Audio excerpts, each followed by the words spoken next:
अभी ट्रेलर दिखाया है, पिक्चर अभी बाकी है। देश जानना चाहता है पिक्चर किस तारीख को रिलीज होगी। देखिए ब्रजेश जी, हर पिक्चर का एक ट्रेलर होता है और उस ट्रेलर के बाद जो लोग देखना चाहते हैं वो पूरी पिक्चर होती है।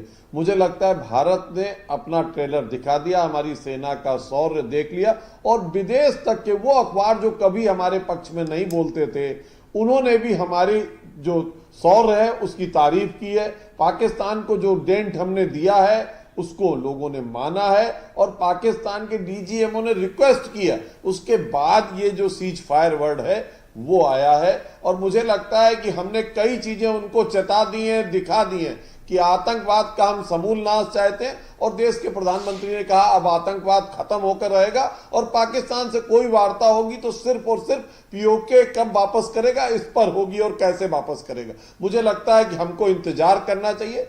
देश जो भी निर्णय ले रहा है वो बहुत सोच समझ कर ले रहा है, देश की जनता के हित में, अपने अधिकारों के लिए, अपने कर्तव्यों के लिए। हम कैसे सामने विपक्ष को जो पाकिस्तान के रूप में एक आतंकवादी कंट्री के रूप में है उसको कैसे परास्त कर सकते हैं, कैसे उसके साथ जो सहयोग में आने वाले लोग हैं उनको दूर कर सकते हैं। मुझे लगता है ये साइकोलॉजिकल वार भी है, ये स्ट्रेटेजिकल वार भी है और ये और भी तरह से लड़े, ये पुरानी वार से अलग है। मुझे लगता है हमारे सेना के बहुत सारे अधिकारी बैठे हैं, वो आपको बताएं कि आज की युद्ध लड़ने का तरीका बहुत अलग हो गया है। मुझे पक्का विश्वास से आपको कहता हूं कि ट्रेलर है और अगर कोई भी गतिविधि जो तय हुई है उसके अतिरिक्त हुई, कोई भी आतंकवादी गतिविधि हुई, कोई भी पाकिस्तान ने इस तरह का कदम उठाया तो आपको पूरी पिक्चर भी देखने को मिलेगी।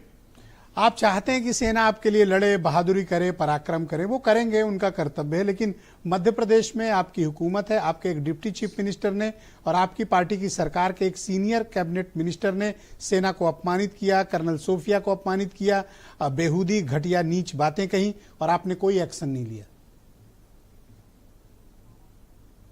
देखिए बहुत सारे लोग हैं जो अपने बयान देते वक्त अपने दिमाग पे काबू रखते नहीं, चाहे वो हमारी पार्टी में किसी पद पर हो चाहे विपक्ष में हो।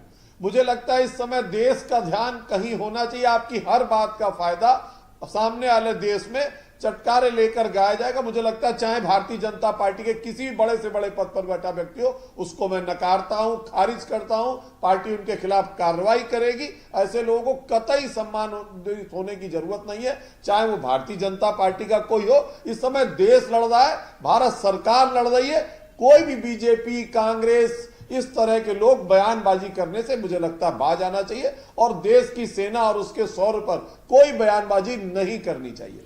मुझे लगता है आपकी इस बात को मैं और जायज मानता और सही मानता जब आप उन दोनों अपनी पार्टी के नेताओं और जो मिनिस्टर्स और डिप्टी चीफ मिनिस्टर हैं इनके खिलाफ आप कार्रवाई कर देते, तब नैतिक धरातल पर आपकी बात में दम होता।